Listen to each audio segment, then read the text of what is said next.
Hello, everyone. Welcome to Entrepreneur Live. We are coming to you from Columbus, Ohio. My name is Renee. I am your wealth coach.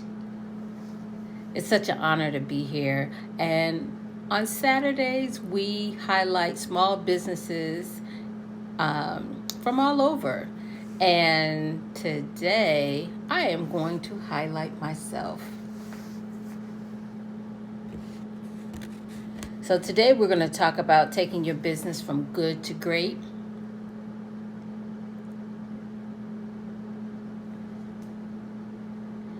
And again, my name is Renee. I am your Kingdom Heirs wealth coach. And we are creating a wealth movement.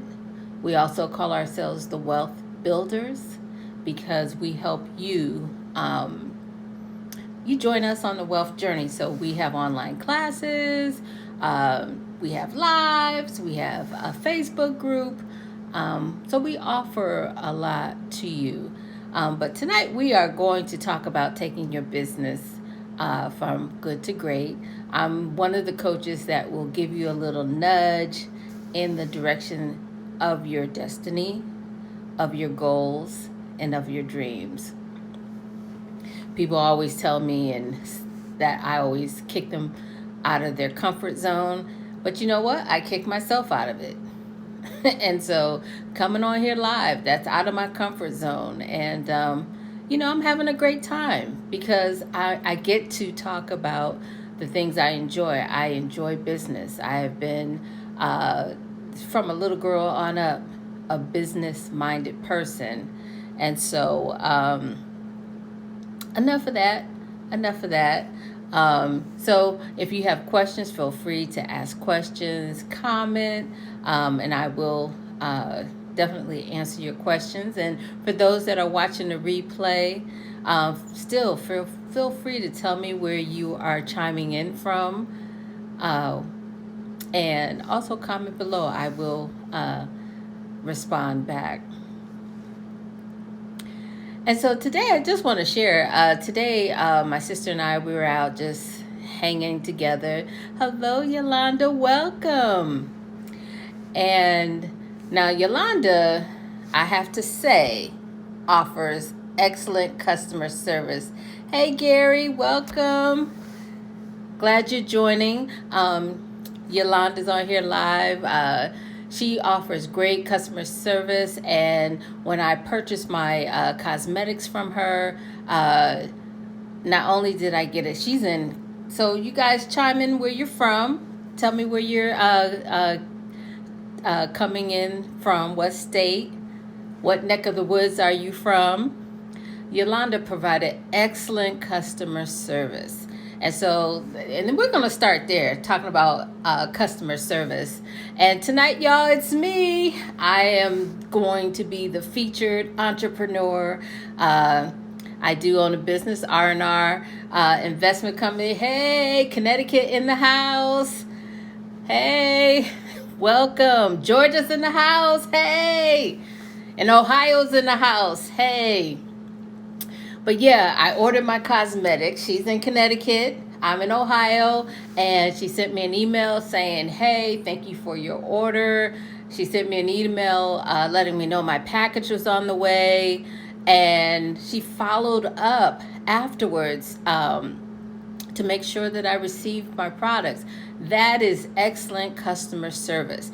There's other people out there selling cosmetics, but how you stand out is providing excellent customer service. And today, my sister and I, we were just out joyriding, enjoying each other on a Saturday. And so we were driving down the street and we noticed, hey, there's a fish market. So we went inside, and so there was a restaurant on one side and there was actually like a fish market on the other side. And so in our city where we live. And so the lady greeted us at the door, and so we got the menu. We were looking at the menu. We were talking, but the lady provided excellent customer service.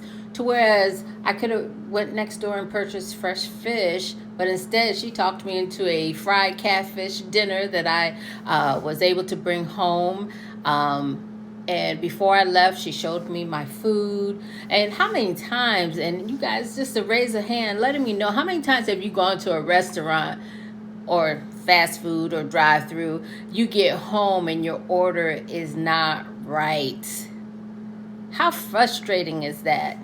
And then if you don't call right away to let the management know, hey, you got my order wrong, and then next time you're there, you're like, hey, my order wasn't right. Well, did you call? No. Oh, well, next time call. It's almost like they're giving you a lecture instead of making it right and making you happy as a customer. Now, one of the things, Yolanda and I owned a salon together in Connecticut. I didn't know if you're aware, Gary, I owned a beauty salon for years. And one thing I prided myself on is that when a customer came in to get their hair done, I hired shampoo girls because I saw how other stylists would schedule an appointment, overbook. So at 3 o'clock, there's 3 people that are there with a 3 o'clock appointment. Then you have your 2:30 people still sitting there waiting. 3 hours later, now, and then they would have a habit of washing your hair and putting you under the dryer. So now you're stuck and can't leave. I didn't want to treat my customers that way. So I hired a shampoo girl. So when you walked in the door, we were ready for you. That's excellent customer service. That's one thing. There's salons on every corner. Every corner. It happens at the barbershop too. It's ridiculous. And so how do you expect, one thing about salons is like a community. So we had a lot of times we would order lunch together, the customers and I, and the salon. We had a great time, but still we were running a business. There were salons on every corner. People would just come and hang out at the salon. We had such a great atmosphere. But at the end of the day, we had to treat our customers right if we wanted them to come back. And I think that, especially in our community, that's something that we have lost. And people will put up with it for time being. But hairdressers are a dime a dozen. Barbers are a dime a dozen. They're going to go someplace else. And they're going to go someplace else where they're treated with respect and dignity, and that their money is not taken for granted. I just shake my head sometimes. And even though now I'm in the real estate investing business, I own rental properties and I'm a landlord. But when my tenants call me, I don't have a message on my voicemail saying, hey, I'll get back to you within 48 hours. I respond immediately. And I also respond, like my tenant called me. She was like, hey, I think the water heater's going just recently. And she's like, we take a shower and 5 minutes later the water's cold. And, I know she has 3 children over there. She's washing clothes all day. And it's easy to run out of hot water, So I sent my guy over there like within 24 hours. And he said, yes, you need to replace it. And within 2 days, they had a new water heater, a larger water heater. So I don't just go in there and put a Band-Aid on things. I replace it with new items. So that way, I know I'm not going to get a call about the water heater. So you want to be prompt. You want to be efficient. And you guys can ask me questions on some things that there's always a way to improve your business, and we work together as a community. This is called group economics. We can come together and make sure that, if nothing else, our businesses are thriving and are successful, our clients are happy. And you know what? Think about the Apple phone. When they created the Apple phone, there's glitches. That's why there's always updates. When they provided, so you don't have to be perfect. but you want to have it, you want to be able to, if someone does call you, that you respond. You can't please everybody. I know. And not all customers are not right. I know. I know. I know. But I do go above and beyond. I over deliver. For my tenants. And for my customers. Those are my customers. And so far, I've had, long-term tenants. My tenants, they don't revolve every year, because if they did, that would cost me more money. When somebody moves in and moves out in a year, it costs me more money. So my tenants, they have been with me. I had one tenant that lived in my property for 8 years.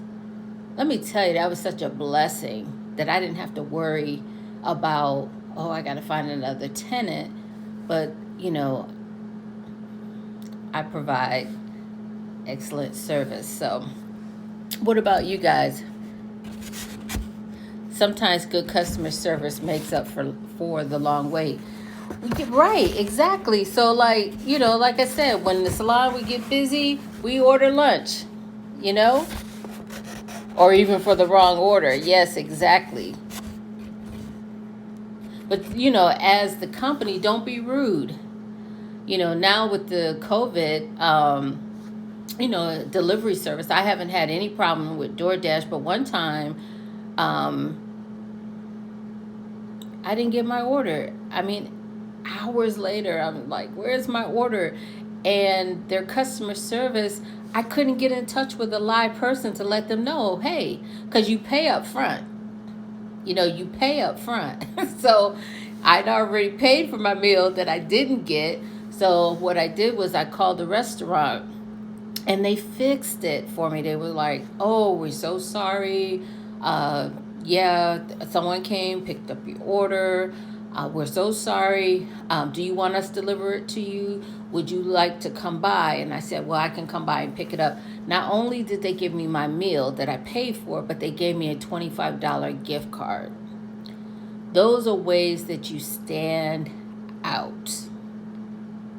So, of course, I'm going to come back because I'm a loyal customer. Of course, I'm going to come back because they took care of me. They went over and above. They over-delivered. So, that's the key thing, that when you over-deliver, your customers are going to come back.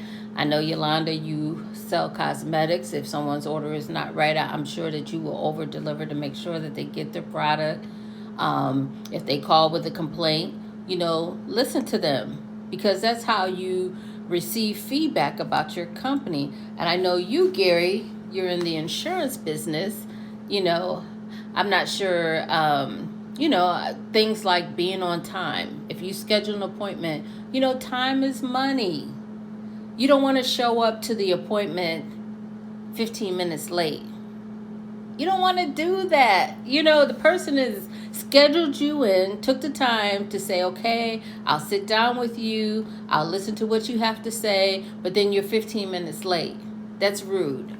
And so, at least communicate, hey, I'm in traffic. I know I'm supposed to be there.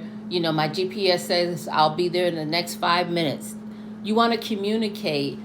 That way you cover yourself. They'll say, oh, okay, they're stuck in traffic. So this way they can take, if they needed that 15 minutes back to prep their dinner or take care of their family before you come, because I'm sure that when you go and sit with a client, it may take up to an hour. So, at least they can squeeze something else in on their time and relieve their mind, because, you get a little anxious when somebody's coming by. I know when I get ready to do these lives, I'm a little anxious, but when I hit record, I put a smile on my face and get busy. That's another way to go from good to great. Like, for instance, on this program, I invite entrepreneurs to join me on a live. But the person, remember, Gary, what happened last week? So I switched her to this week. And she went to Cleveland. So guess what? I had to show up. I didn't want to cancel the show. I didn't want to cancel the show. I have to show up. This is my show, and I have to be prepared. Just like you were prepared last week for the live. You showed up. You were like, hey, Renee, yes, I will jump in there and help you out in your situation.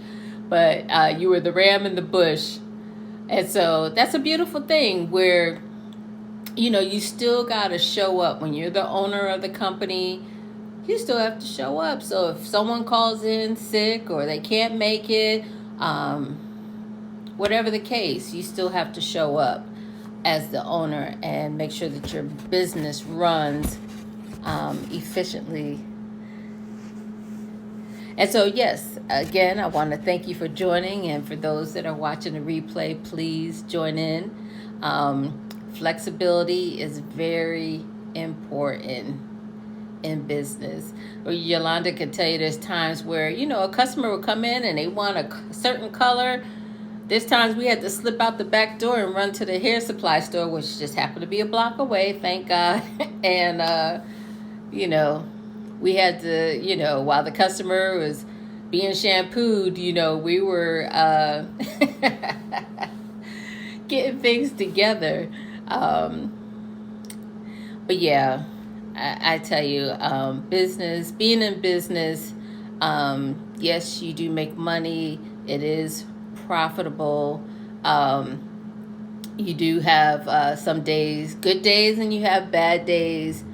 But at the end, when you own it, there's nothing like ownership.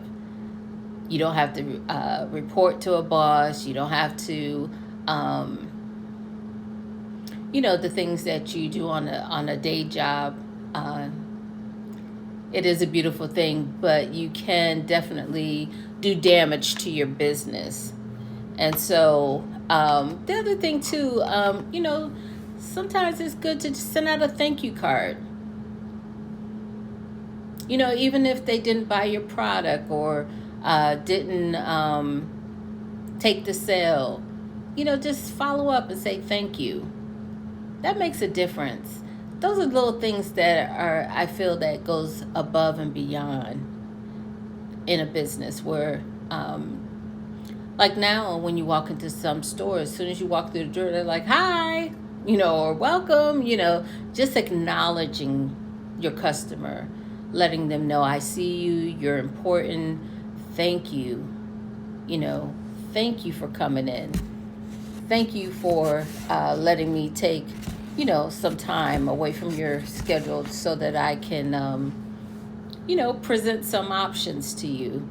And so, and again, you guys definitely feel free to ask questions. I'm not a long-winded speaker.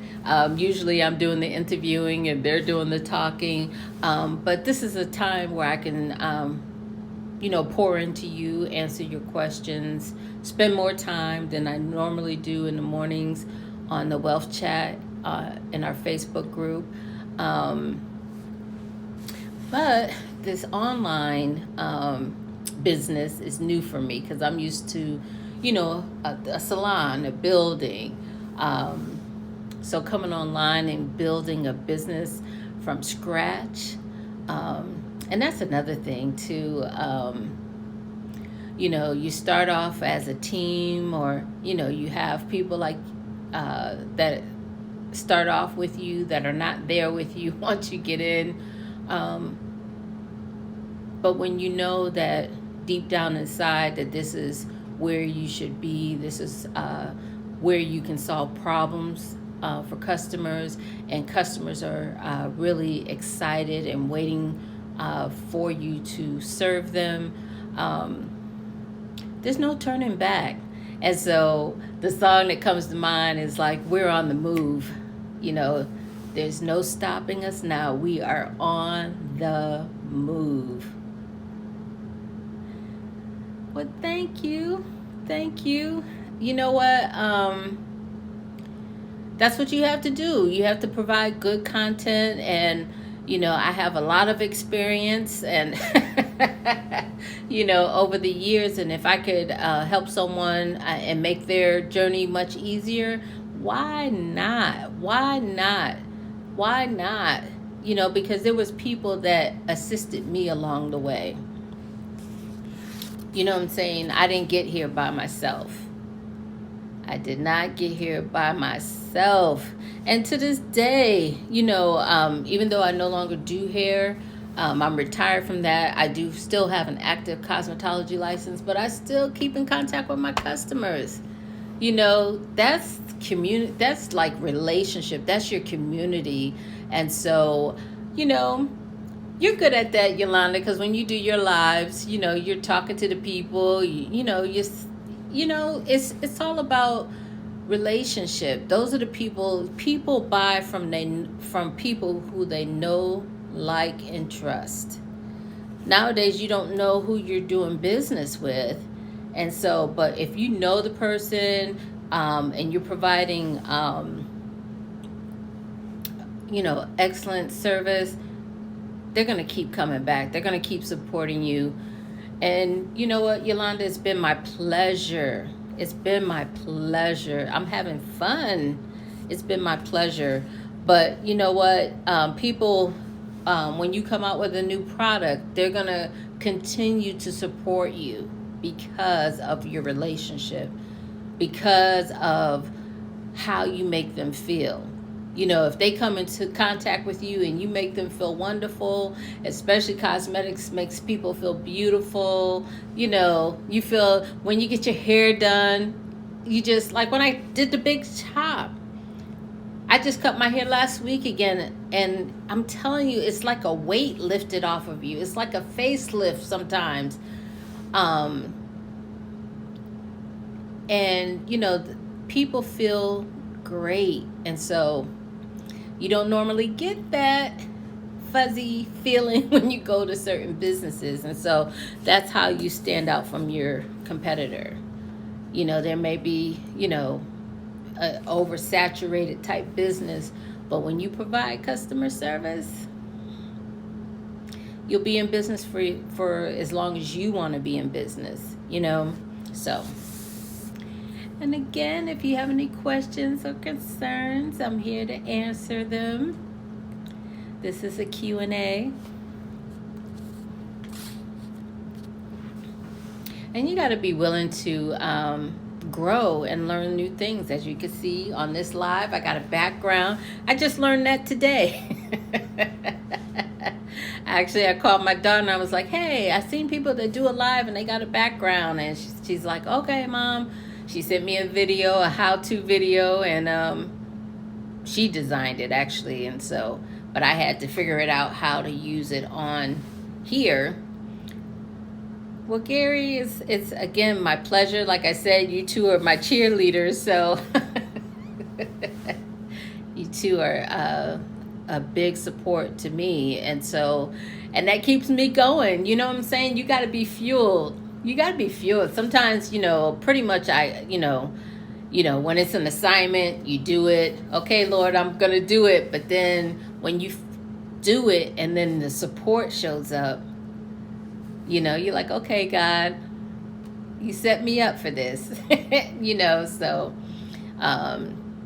it's just a beautiful thing. And so, like I said, in this season, you guys are getting me live. I don't know how long it's going to be, but because, like I said, I'm in the third quarter, but I know that when you build a business from scratch, you got to put in the work. You got to put in the work. And a lot of the young people, I mentor a lot of, especially college students, they're looking at instant gratification. And so, and I'll just use my nephew, for example. He wanted to get into wholesaling. And so in his eyes, I wasn't moving fast enough for him. I told him, I was like, look, dude, I said, well, thank you for joining. It was my pleasure, Yolanda. You're doing a good job. You're doing a good job. You're doing an excellent job. You have what it takes to do this. So, but yeah, my nephew was like, well, Auntie, when are we going to get started? When are we going to get started? And I told him, I said, we're already started. I said, this train has pulled away from the station. And so that was an inside joke with us. But you got to build it. You got to build the business. You got to lay the foundation because you want a firm foundation. You don't want to build your business off of quicksand. Because if you build it on quicksand and you put up the walls and the joints and everything, and then the first storm that hits your business, it's going to crumble. And so, a lot of businesses have crumbled during COVID because they weren't flexible, they weren't able to move, they weren't prepared. A lot of people didn't set up their business with a business plan. A lot of businesses don't have business plans. That I don't understand. So if you're one of those people that don't have a business plan, I do have an online course where you can take the course and we actually physically do the business plan. And when the course is over, you'll have a business plan. You could build an excellent business. Someone comes to you and say, hey, I want to buy your business. Let me see your business plan. That's what they're going to ask for. If you go to the bank and ask for a loan, they want to see your financial statements. They want to know that how are you going to pay us back? And so if you haven't figured that out in writing, they're not going to take you serious as a business. And just think about all these businesses that could not claim. And even like in the business of cosmetology, now the type of salon I had is that we rented out chairs. Now, I'm sure that those girls didn't have it set up as a legal business, and they could have. But those are the ones that suffered the most during COVID. So you definitely want to take the time to build your structure properly, as it run it as a legitimate business. One of the things, especially with the real estate, when I took the Robert Kiyosaki course, I had to do my numbers. I had to create a team of people to support me in my transactions. So, even with building this business online, I have a team of people. So you want to, no matter how small your business is, you want to set it up structurally sound from the beginning. So that way, down the road, you're not, backstroking to say, okay, let me fix it. But go ahead and set it up structurally sound from the very beginning. And like the team of people that you need, like for the real estate, I needed a mortgage broker. I needed an accountant. I needed a realtor. I needed a bookkeeper. And there was one other, an attorney. Attorney, accountant, mortgage broker, bookkeeper, and a realtor. And so I went out and I interviewed 3 people in those categories. So I just didn't go out and flip the phone book and found one person and went with them. I was specifically looking for those people that were also investors in real estate that own property. And so when I call my attorney or my accountant, they own real estate as well. So that way they know the laws concerning. So if I came to them and said, hey, I want to buy this building, I'm talking to another investor. You know what I'm saying? So you want to build your team. Your team should reflect. So this new team for the internet, I have a social media manager. Now she wears many hats. She's my marketer. So this team is a little different. This team still needs an accountant because as I sell my books online, hey, sweetheart, just talking about her and that she comes forth. So my daughter, she's my internet person. So when you see these beautiful backgrounds, that's her. She's my manager. Sometimes she's my producer. Hey, Jam. Thank you for joining. And, this has to be produced. These questions that I asked the entrepreneur, we put that all together ahead of time. So my team is a little different from the real estate team, but I still need an accountant for the online because when I make sales, when I sell a class or if I sell my book online, that has to be, I have to pay taxes. So you want to do that from the beginning. So, okay. Well, thank you for joining. My daughter's in the house, but yeah, you want to set up your team. So if I were doing the salon all over again, I would have someone on my team. I would have people that were in that field that would, help me build that business. So you want to definitely set up your team, set up your structure ahead of time, so that you can be a sound business. Now, are there any other questions for me tonight? I thank you guys for hanging with me.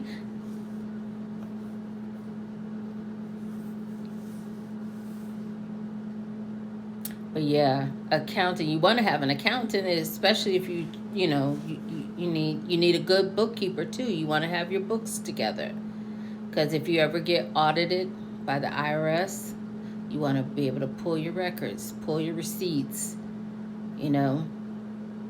My tax person, I pay a lot of money to have my taxes done, because I have property, I have businesses, so I need somebody that can do that correctly, because I don't want any problems down the road. I don't have just anybody taking care of my business. So, those are things that you definitely want to do.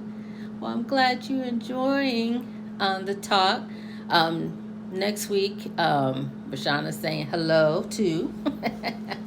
Back at you. But yeah, next week we should have another guest speaker, and then so I'm already booking people into March. So we have a lot of great entrepreneurs coming forth so that we can highlight their business. We had Georgia on the line tonight. We had Connecticut. We have Ohio. We also have Cincinnati in the house. So, not to mention those that are watching the replay.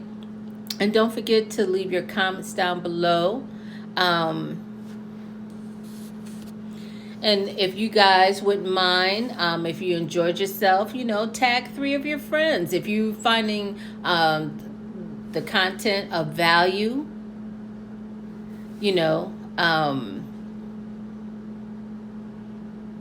share. A lot of times, that's one thing that I didn't like about internet. Like, as soon as you get on there, like, hey, share this, share this. And it's like, I haven't even gotten the content. You haven't earned access to my people yet, because I don't know what type of content you're giving me. And I know that that's all a part of building your following. And I look forward to having you next week, Gary, as well. I'm telling you, it's getting exciting. So I went a little higher. I know a lot of people, and so I put myself out there and asked some people that I wouldn't normally ask, and so I've gotten confirmation. And so one of the Kingdom Heirs is coming, Javen, which has a men's clothing line. Another guest speaker, she, like I said, if you are working in corporate America, she has classes that will take you from, just an average worker to a senior position, if that is your desire. And so she's made it as high as a director. A lot of times you get into companies and there's glass ceilings, and so she shows you how to get above the glass ceiling. So yeah, we have some different types of entrepreneurs coming forth that I'm excited about. We've had spoken word. We've had all kinds of different, and also we have a chef coming, which she's gonna do something for us. I was trying to talk her into doing an online cooking class So if you guys would like that, just comment below, and I'm gonna, say, hey, there's people out there that would like to do an online cooking class. That would be live. That would be lit. So yeah, just a variety of businesses that are coming forth. Matter of fact, she does private dining. So especially Valentine's Day is just right around tomorrow, really. So if you wanted to do a special dinner for your wife or for your husband, she'll come in and cater the meal. A lot of exciting people coming forth. And so I'm not going to keep you guys unless you have some more questions for me. I know this show it's called Live Entrepreneur Hour, and I'll stay as long as you want. Hey, Jam, you finally got in on your phone, I see.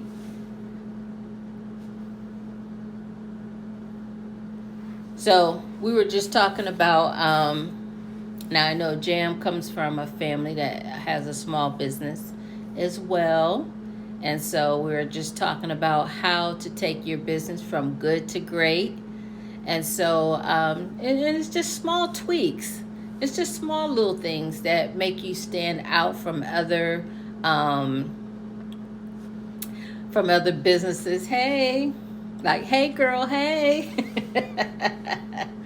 But I'm telling you, when you show that you take care in your business, people are gonna show up. And just because now, and I'll just use again cosmetology. You don't have to be the best in the field, but if you provide excellent customer service, I'm telling you, that is the secret sauce to it all. To it all, people will come to you, even though there's a business next door that provides better service but offers terrible customer service. They're gonna come to you all the time because of how you make them feel, because that's something that they remember. That's something that and I know the young people are different, and maybe you, Rashana and Jam, can give your perspective on what you look for, because in my generation, I'm a loyal customer. If I find somebody that provides me excellent, customer service, takes care of me, I'm gonna keep going. It would take a lot for me to say, you know what, I can't go back there no more. I can't go back there no more. But I notice, like, the younger people, the loyalty is not as strong, because you guys like, okay, I'll go to Susie, I go to Bobby, and just, what's your mindset on that? Just curious.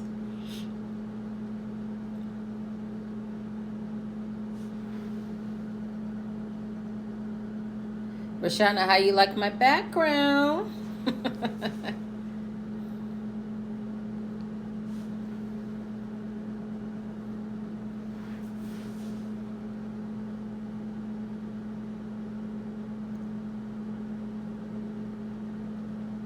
Because I noticed the loyalty is not, I don't know if that's something that's top on the priority when you do business with other companies. Like, Rashana, how do you, I don't know if you're driving or not. Thank you.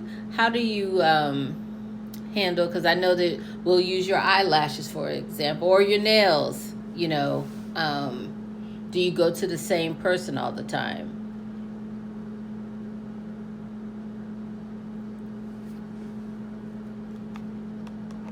And that's another thing. When you make an appointment, nowadays you can make your appointment online. Respond back to your customer. Just don't ignore them. Somebody's saying, hey, I would like to come in and have service with you, and then you don't respond. That's not good. The things you just want to avoid. Not responding back to your customers when they're trying to make an appointment. Never get too big that your customer service situation gets weak. You went to the same barber for a long time. What made you stop going to that barber?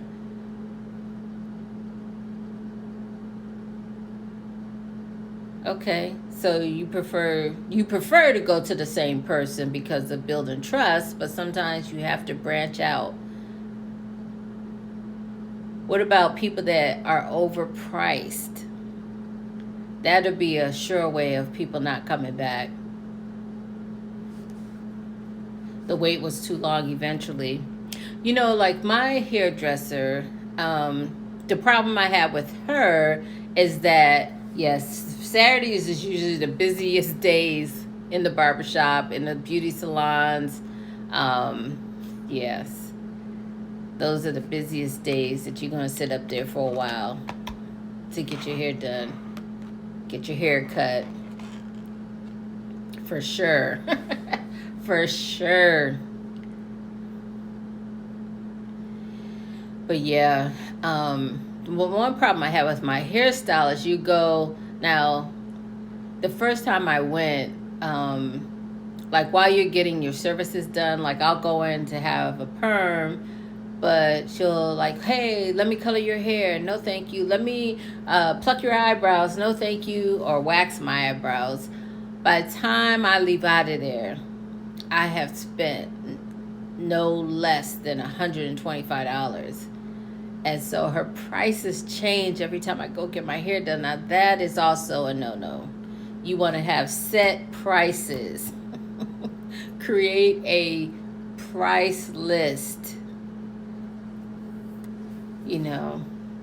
I referred some people over, but my goodness, they called me up upset because the price was different.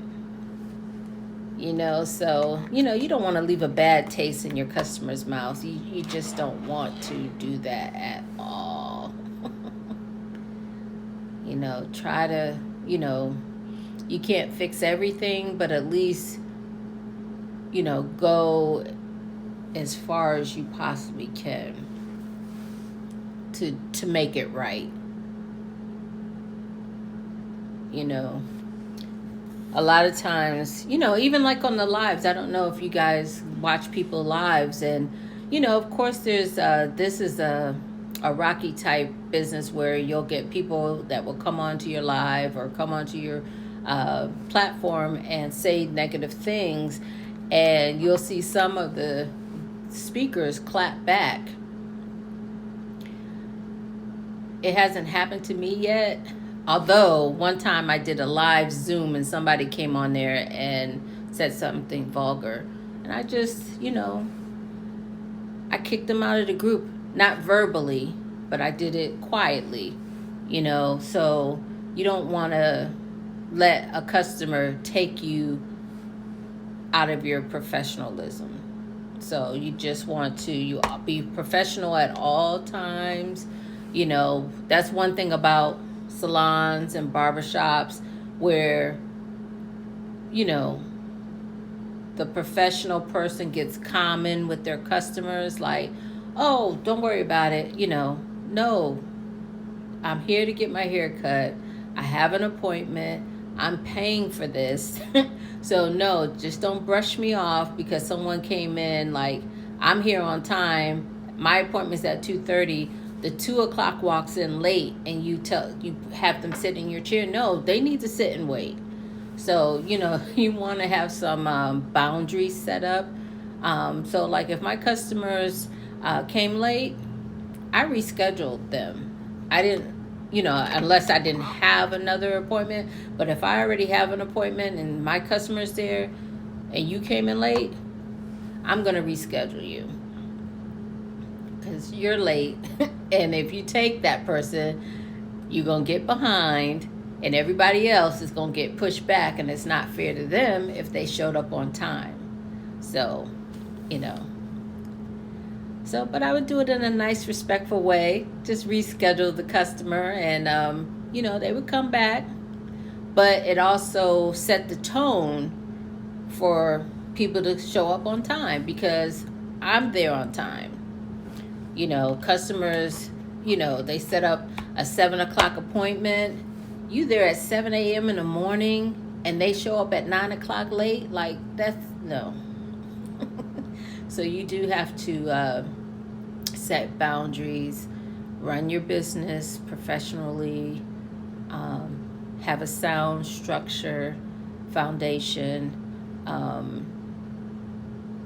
always stay professional. And even though, some of your clients become your friends, you want to make sure that business is business. So, my customers, and then a lot of times, people come in and be chatterbox, like, okay, well, and it works both ways. You either have a customer that's a chatterbox, or you have the stylist that's a chatterbox. But, I'm going to be a chatterbox after I finish my work. And so then we can sit down if I have the time and have a professional, or have a side conversation. But I always stayed on top of my business, and but now I'm in the real estate, and I stay on top of my business there. And matter of fact, one of my long-term tenants, who's been faithfully paying her rent, got a little behind, and I have a property manager that handles it. And so they called me like, well, your tenant didn't pay rent. Do you want us? Well, they don't even ask me to evict. They just automatically go through the process. But the tenant was about to move out anyway. The lease was up like in a month or two. But they called me to have a discussion. Come to find out, my tenant was sick. She had gotten sick. She was an older woman. I said, no, we're not going to evict her. And with that, the tenant, she paid up her rent, so, that's one thing about being an owner. You can make decisions that you normally couldn't make if you were working with someone. But sometimes you can make a judgment call. And so I am a fair landlord. Some people are very, listen, I will evict you, no doubt. If you don't pay your rent, I don't have a problem evicting you. But if you are communicating with me, letting me know that there's a problem, then I will, I have the authority to give you a leeway. And I've found that has worked for me as a landlord. I don't become friends with my tenants, and now they don't even know who I am. Thank God. That's another piece of the family business that Rashana is now my property manager, so she deals with the tenant. And then I have property in South Carolina, and so I have a management company that manages the property down there. So I'm not hands-on with my tenant. But that's one of the things I do recommend as an owner, that you do know how to run your business. So I did have a property manager here in Columbus, and they decided they didn't want to do residential property anymore. And so they wanted to do just commercial. So I was able to step right in and be a property manager again. Or, there's times I have to go out and paint. There's times I do have to go out in the middle of the night. Only once I had to do that, but there's times I do have to go change the locks on the door. These are things that I learned. And even online, being online, there's a lot of things that I'm learning. I'm being stretched. There's times I'll call my daughter like, hey, she's like, Mom, you could do that yourself. So there's times where, I spend hours, I want this to succeed. So I know how to do an advertisement for myself, although, I pay people to do it for me, but I know how to do it if I had to. So just know how to do every aspect of your business. Like in the salon, my specialty was hair, but if I had to and the nail tech didn't show up, I could sit down and do a set of nails. I could do a pedicure. Those weren't things that I did on a daily basis, but to keep the business going, you want to have knowledge of the things, or schedule accordingly. And not everybody can fill every piece, every area of the business. But for the most part, I always had it that if someone didn't show up, unexpectedly, whatever I could fill in and keep the business going. And so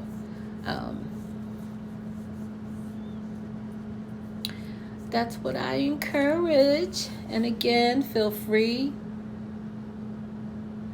to chime in with any questions you may have. And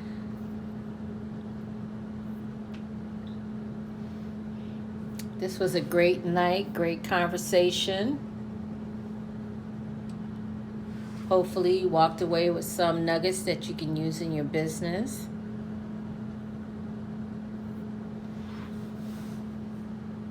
Because you want to be in business for as long as you want to be in business.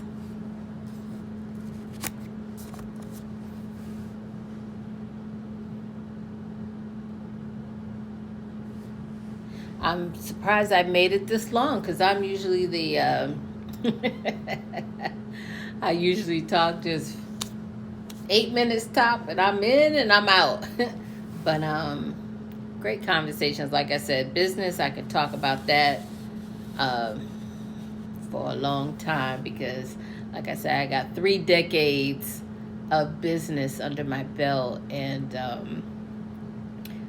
there's different things that I've learned over the years. And so I still have my smile.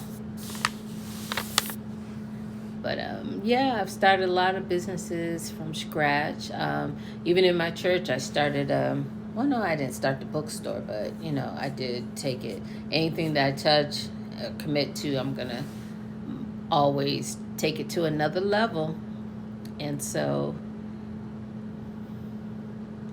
always stand out.